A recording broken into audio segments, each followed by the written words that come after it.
राम राम।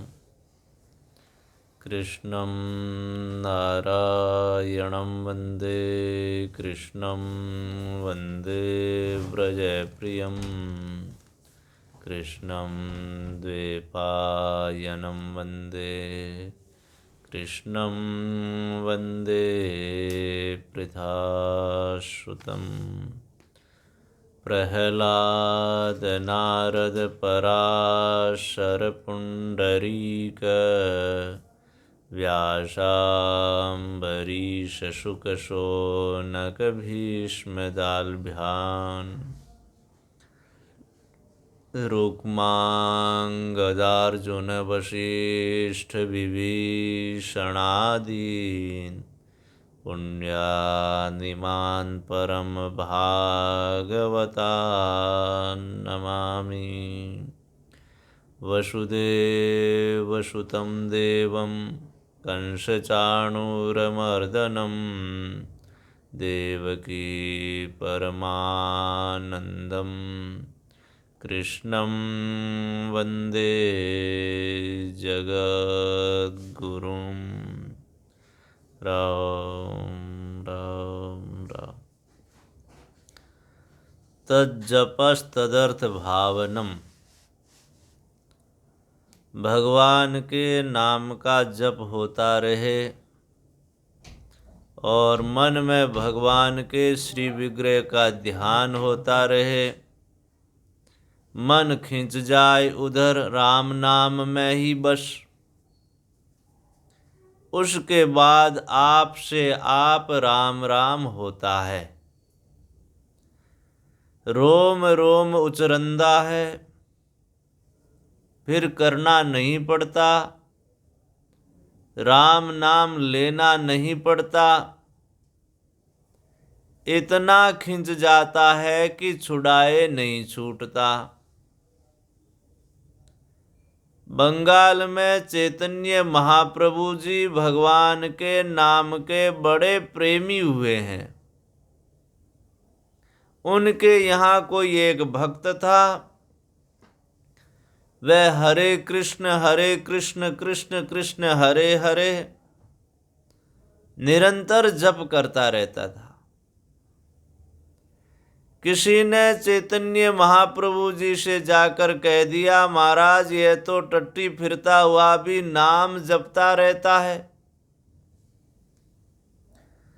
जब उससे पूछा गया तो उसने कहा ऐसा होता तो है।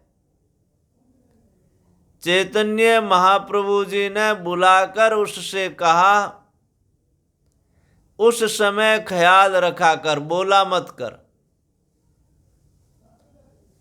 अब वह क्या करता?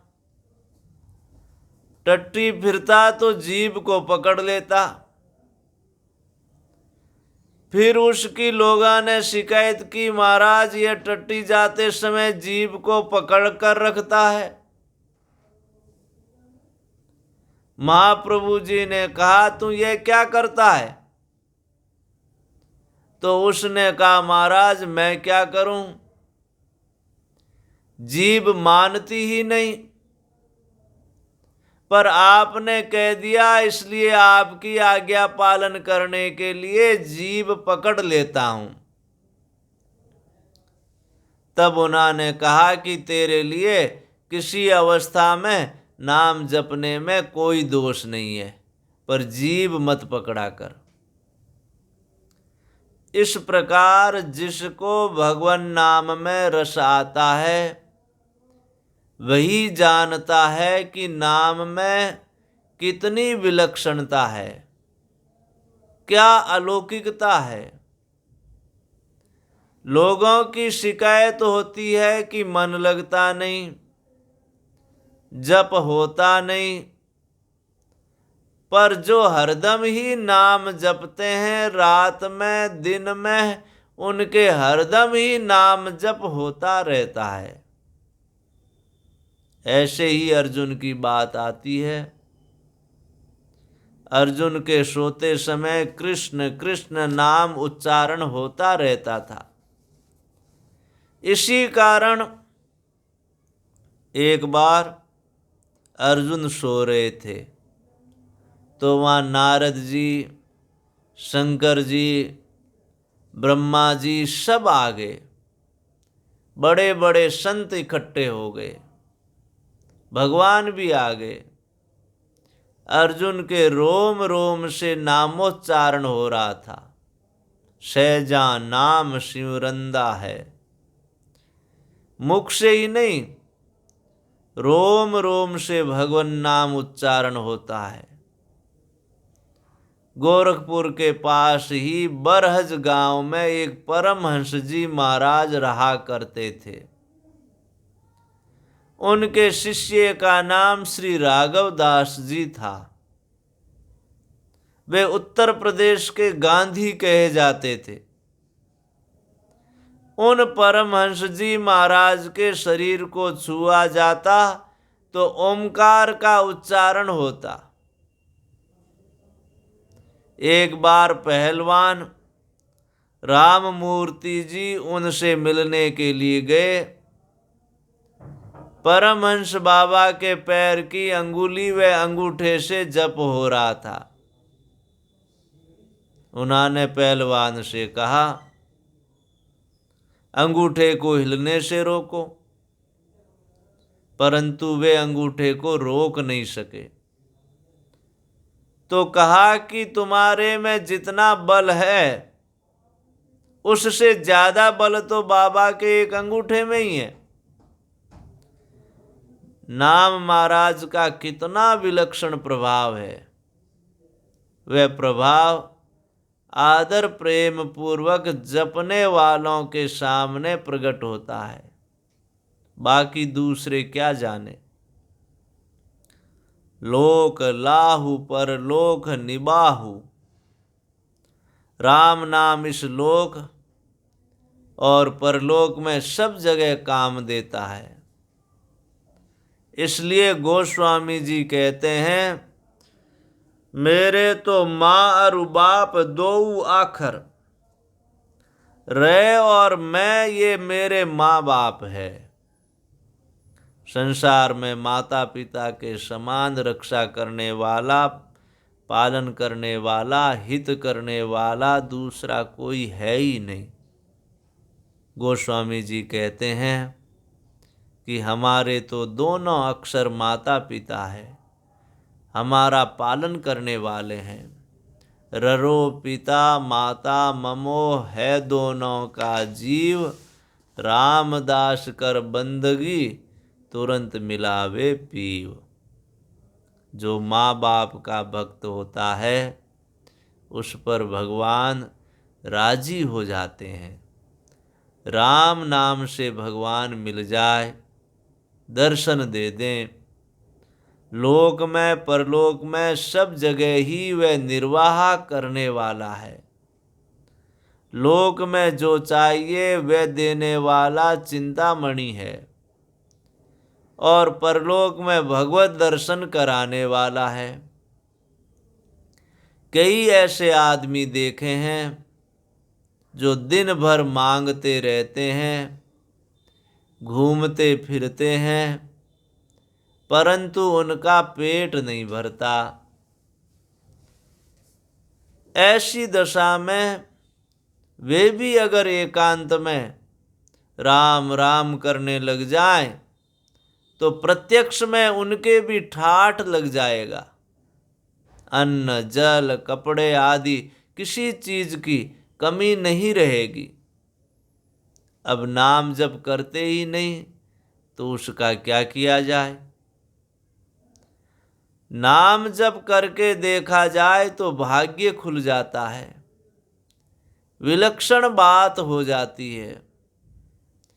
जीते जी भाग्य में विशेष परिवर्तन भगवान नाम से होता है, इसमें कोई संदेह की बात नहीं है। साधारण आदमी भी नाम जप में लग जाता है तो लोगों पर विशेष असर पड़ता है। भजन करे पाताल में, प्रगट होय आकाश, दाबी दूबी नहीं दबे कस्तूरी की बास। कस्तूरी को सौगंध दिला दें कि तुम सुगंधी मत फैलाओ, तो क्या वह रुक जाएगी? सुगंधी तो फैल ही जाएगी। इस तरह से कोई चुपचाप भी भजन करे और किसी को पता ही न लगने दे तो भी महाराज यह तो प्रकट हो ही जाता है। उसकी विलक्षणता, अलौकिकता दिखने लगती है, लोगों पर असर पड़ने लगता है, क्योंकि भगवान का नाम है ही ऐसा विलक्षण। इसलिए लोक और परलोक दोनों में लाभ होता है। साधारण घर का बालक साधु होकर भजन में तत्परता से लग जाता है तो वह संत महात्मा कहलाने लगता है। बड़े चमत्कार उसके द्वारा हो जाते हैं, जिसको पहले कोई पूछता ही नहीं था। बात क्या है? यह सब भगवान नाम की महिमा है। बरनत बरन प्रीति बिल गाती, ब्रह्म जीव सम सहज संगाती। इन रे आ और मैं का वर्णन किया जाए तो ये अलग अलग दिखते हैं, मानो ये तीनों वर्ण कृषाणु, भानु और हिमकर के बीज अक्षर है। वृक्ष में बीज से ही शक्ति आती है, इसी प्रकार अग्नि, सूर्य और चंद्रमा में जो शक्ति है वह राम नाम से ही आई है। यदादित्यगतम तेजो जगद भासयतेखिलम यच्चंद्रमसि यच्चाग्नौ तत्तेजो विद्धि मामकम। गीता में भगवान कहते हैं कि इनमें जो विशेषता है वह मेरी ही है। नाम और नामी में अभेद है। इनके उच्चारण, अर्थ और फल में भिन्नता दिखती है। वर्णन करने में ये अलग अलग दिखते हैं। प्रीति भी अलग अलग दिखती है, परंतु रे और मैं दोनों ब्रह्म और जीव के समान सहज संघाती है, अर्थात स्वतः सदा एक साथ रहने वाले साथी हैं। सदा एक रूप और एक रस रहने वाले हैं। ब्रह्म और जीव का अर्थ क्या है? ममई वांश है। यह जीव परमात्मा का साक्षात अंश है और यह परमात्मा को प्राप्त हो जाता है। इदम ज्ञान मुपाश्रित्य मम साधर्म्यमागतः। मेरी सधर्मता को प्राप्त हो जाते हैं, अर्थात जैसे भगवान है वैसे ही भक्त हो जाते हैं। इन दोनों की सधर्मता हो जाती है। तुलसीदास जी ने भी कहा है, सुर नर मुनि सब के ये रीति, स्वारथ लागी करई सब प्रीति। स्वारथ मीत सकल जग माही, सपने प्रभु परमारथ नाही। प्रायः सब लोग स्वार्थ से ही प्रेम करने वाले हैं, परंतु हेतु रहित जग जुग उपकारी। दो बिना स्वार्थ के हित करने वाले हैं। तुम तुम्हार सेवक असुरारी, एक आप और दूसरे आपके भक्त। ये बिना स्वार्थ, बिना मतलब के दुनिया मात्र के हित करने वाले हैं। गीता में भी भगवान कहते हैं, मेरे को सब प्राणियों का सुहृद जानने से शांति मिलती है। सुहृदय सर्वदेही नाम। भगवान के जो भक्त होते हैं वे प्राणी मात्र के सुहृद होते हैं।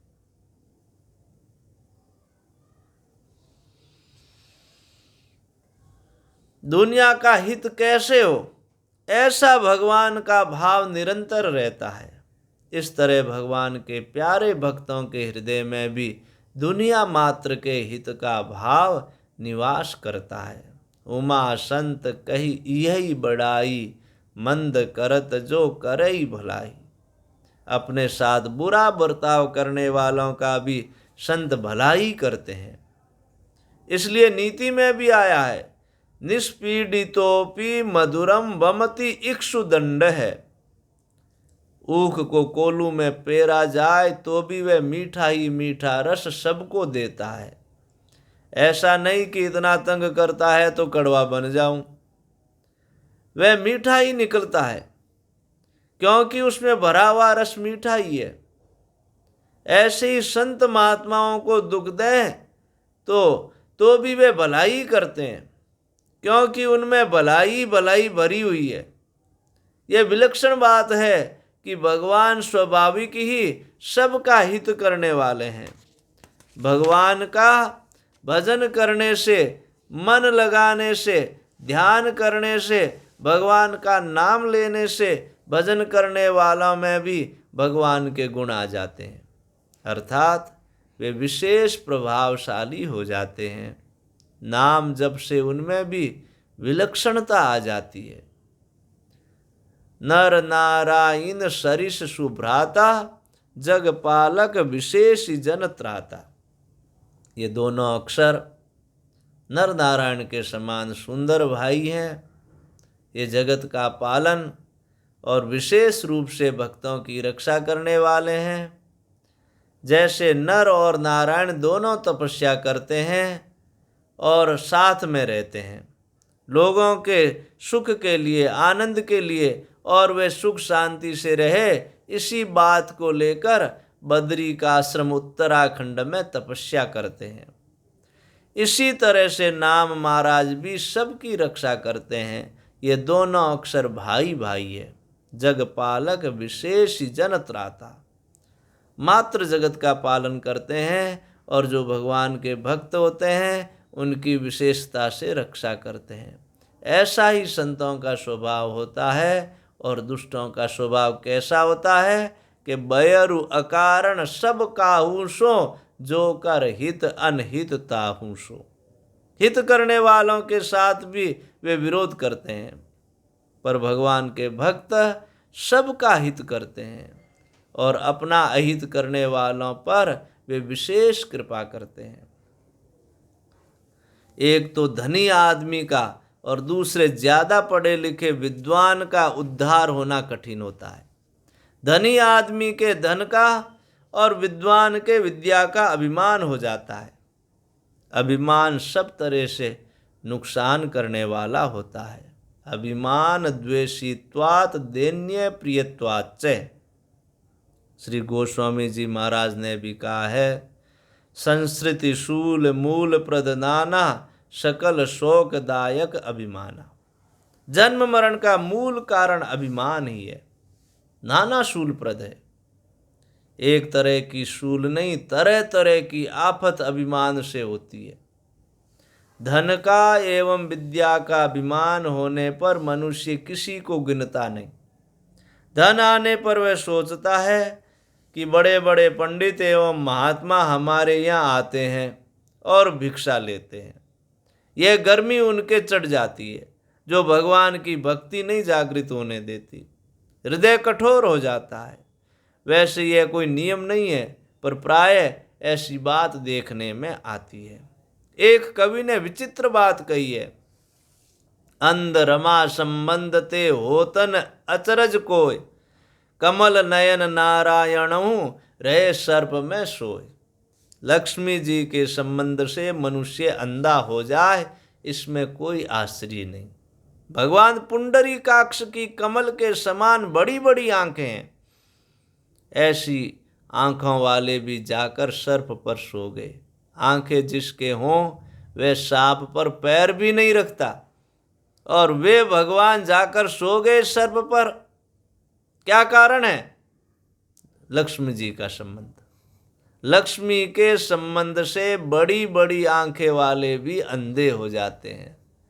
अंध मूक बहरो अवश्य कमला नर ही करे।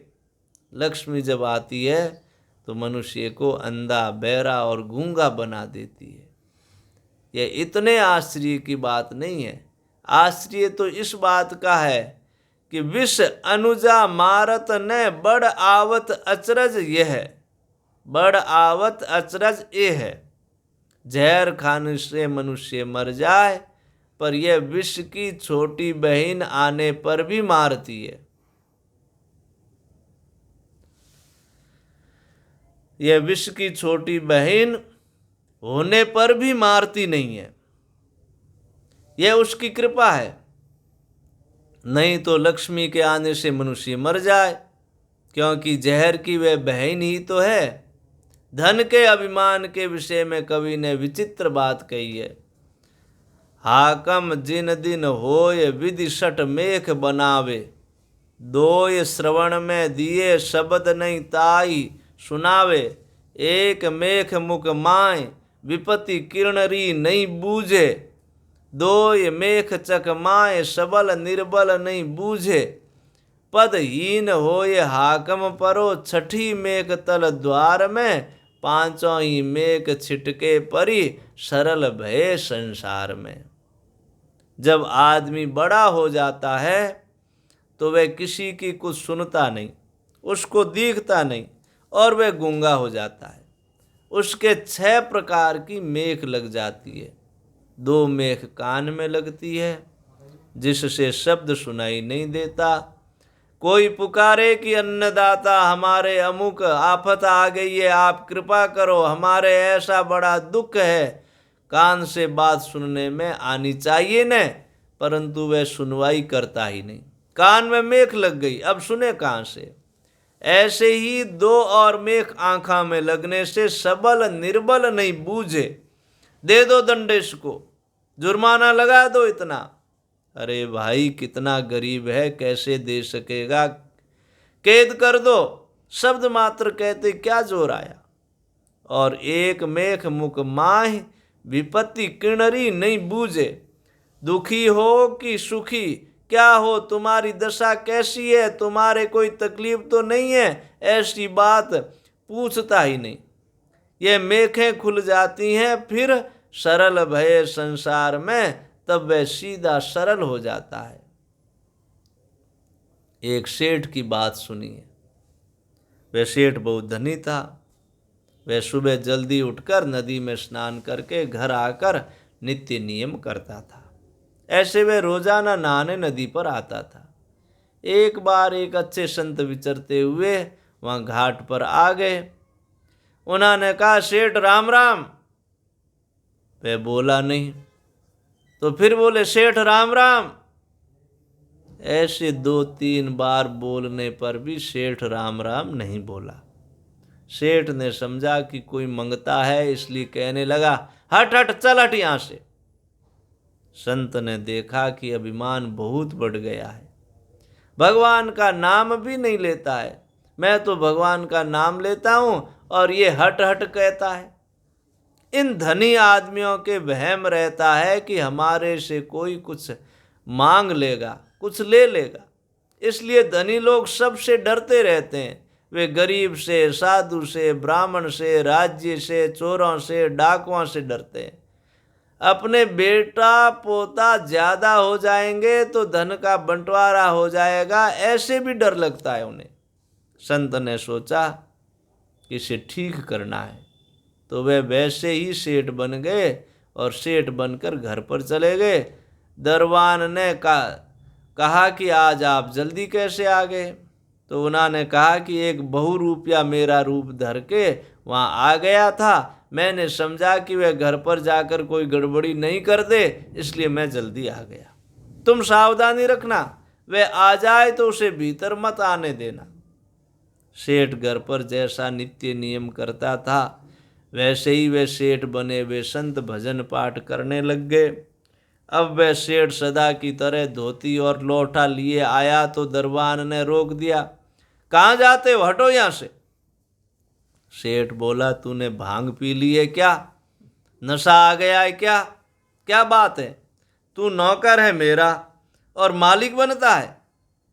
दरबान ने कहा, हट यहाँ से, नहीं तो जाने दूंगा भीतर, हट यहाँ से, नहीं जाने दूंगा भीतर।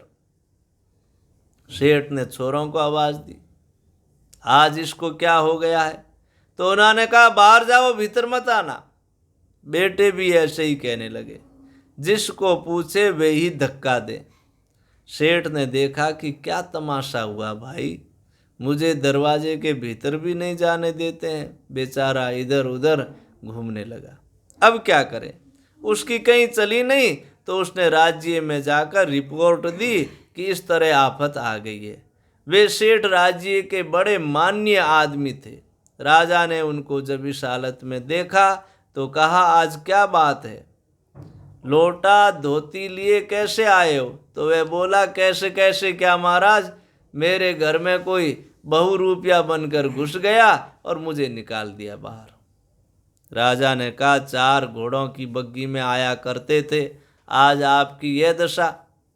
राजा ने अपने आदमियों से पूछा, कौन है वह, जाकर मालूम करो। घर पर खबर गई तो घर वाला ने कहा कि अच्छा, वह राज्य में पहुंच गया बहुरूपिया, बिल्कुल नकली आदमी है वह, हमारे सेठ तो भीतर विराजमान है। राजा को जाकर कहा कि वह तो घर में अच्छी तरह से विराजमान है। राजा ने कहा, सेठ को कहो कि राजा बुलाते हैं। अब सेठ 4 घोड़ों की बग्गी लगाकर ठाट बाट से जैसे जाते थे वैसे ही पहुंचे और बोले, अन्नदाता क्यों याद फरमाया, क्या बात है? राजा जी बड़े चकराए कि ये दोनों एक से दिख रहे हैं, पता कैसे लगे? मंत्रियों से पूछा तो वे बोले, साहब असली सेठ का कुछ पता नहीं लगता।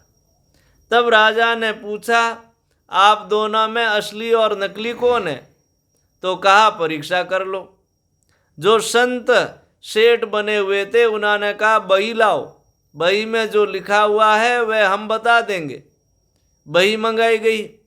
जो सेठ बने हुए संत थे उन्होंने बिना देखे ही कह दिया कि अमुक अमुक वर्ष में अमुक मकान में इतना खर्चा लगा, इतना घी लगा, अमुक के ब्याह में इतना खर्चा हुआ, वह हिसाब अमुक बही में अमुक जगह लिखा हुआ है।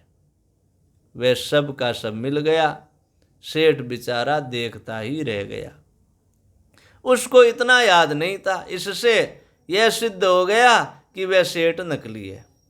तो कहा कि इसे दंड दो, पर संत के कहने से छोड़ दिया गया।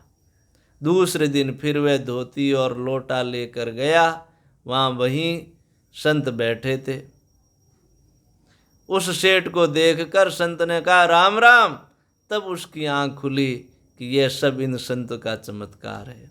संत ने कहा, तुम भगवान नाम का जप किया करो, हरेक का तिरस्कार अपमान मत किया करो, जाओ अब तुम अपने घर जाओ। वह सेठ सदा की तरह चुपचाप अपने घर आ गए। अभिमान में आकर लोग तिरस्कार कर देते हैं। धन का अभिमान बहुत खराब होता है। धनी आदमी के प्राय भक्ति लगती नहीं, धनी आदमी भक्त होते ही नहीं, ऐसी बात भी नहीं है। राजा अम्बरीश भक्त हुए हैं, परंतु धन का अभिमान उनके नहीं था। उन्हें धन की परवाह नहीं थी। भगवान अभिमान को अच्छा नहीं समझते।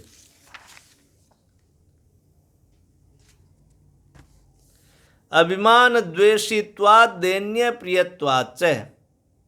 नारद जी जैसे भक्त को भी अभिमान आ जाता है। जिता काम अहमिति मन माही।